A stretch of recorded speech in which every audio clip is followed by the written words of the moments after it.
Episode 569, The Car Accident.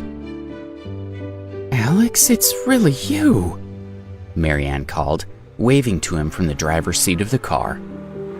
Unfortunately, she lost control of the vehicle for a moment, hitting Alex and hurling him farther down the road. He hit the ground and was knocked unconscious. Alex opened his eyes and found himself in a strange room, unaware of how long he had been out. The room was clean and elegant, and several small potted plants sat at the windowsill.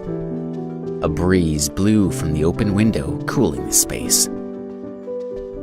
Alex rubbed his aching head, trying to remember what had happened.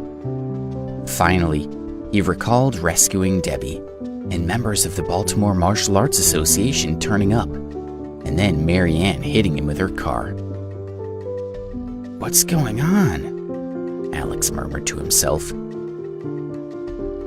"Alex, are you awake?" Marianne called as she pushed the door open. Alex struggled to sit up as Marianne walked into the room carrying a bowl of soup. "I'm really sorry about last night," she said. "I was so excited to see you that I forgot to brake. I had you examined by a doctor, of course, and he said it was okay for me to care for you here. You're going to be fine." She placed the bowl on the bedside table and sat down beside Alex, placing her hands on his shoulders and pushing him back. "Lay back down. You have a head trauma. The doctor said you're not well and you need rest." Alex sighed and leaned back in a semi-reclining position. "I cooked you a bowl of chicken noodle soup," Marianne said brightly. "It'll make you feel better." She scooped a spoonful of soup from the bowl and held it to Alex's mouth. "Come on, have some." "No, that's okay," he said. "I can do it myself." Her insistence on spoon-feeding him had caught him off guard. It was a level of intimacy he wasn't comfortable with. "You're weak," she said, frowning at him. "You need to eat, so why are you arguing?" Alex reluctantly nodded his consent and opened his mouth, swallowing the soup. "Where am I?" he asked. "A small vacation villa," she said, smiling at him. "After I hit you last night, I drove us here." "Thank you," Alex replied. "Don't thank me," she said, shrugging. "It's the least I could do." Alex finished the soup, and Marianne set aside the empty bowl. "Now you must rest," she said. "I'll call the doctor and tell him you're awake." "There's no need," Alex said, getting out of bed. "I know my body, and I'm fine. I'm ready to go back." "So soon? Are you sure that's a good idea?" Marianne asked. But she realized Alex was determined to go and that nothing she said would convince him to stay. "Alex, you must give me your contact info so I can pass it along to the doctor." Alex wasn't interested in hearing from the doctor, but he also didn't want to seem ungrateful, so he left his number with her. Marianne offered to drive Alex back to the farm in her car, and he accepted. On the way there, Marianne's cell phone rang. The panic-stricken voice of her office manager came through the phone.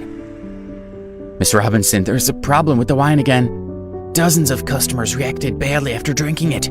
It's the same issue as before. Now people are outside the office building shouting for the CEO. They're starting to pound on the windows. Should we call the cops? Do you think if we pay them, it'll shut them up?" "How could this happen again?" Marianne exclaimed, shaking her head. "Those wines have all been tested and there were no side effects. So why is this happening now?" "We'll figure out the issue with the wine, but we first need to deal with the angry customers," said the office manager.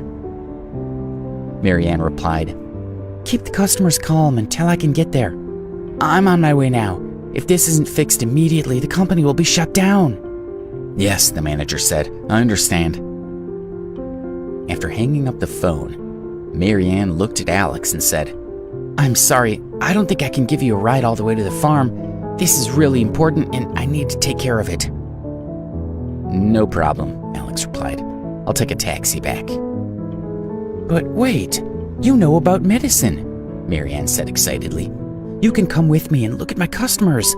Maybe you can determine why they're acting badly to the wine. She sighed. This is the second time we've had an issue with customers getting sick after drinking the wine, and I don't know what the problem is. She described the problem to him, hoping he could help. Last month, her wine company launched a new collection of organic wine. It was of excellent quality, made from the highest end ingredients, but sold at an affordable price, and it had quickly become a fan favorite among the public. About a week ago, a few customers had begun complaining of redness and itching after drinking the wine. The company had assumed a handful of people were having an allergic reaction to one of the ingredients, but then they had received dozens of calls reporting issues with skin irritation, turning a minor problem into a full-on dilemma. The company had tweaked the recipe in response to the complaints and had considered the dilemma dealt with, but now the nightmare was repeating itself. Alex wasn't interested in dealing with Marianne's problems. Debbie was still in the hospital, and he really wanted to be with her. I have to go, he said. I have a lot of things to do. Won't you give me a hand? She pleaded with tears in her eyes. I really need your help, and I wouldn't ask if it wasn't urgent. We'll only stay for 10 minutes. It won't cause you any delay. Alex frowned, thinking of Debbie in the hospital and impatient to find out how she was doing and if he could do anything to help. He was reluctant to spend more time away from her, but he knew she was going to be okay, and she had Rufus with her, so he simply nodded his consent.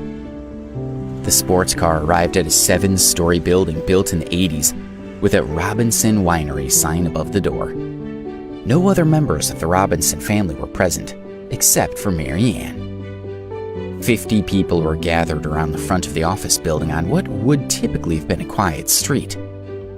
Protesters were blocking the entrance to the building, holding banners and carrying signs, yelling at anyone who would listen.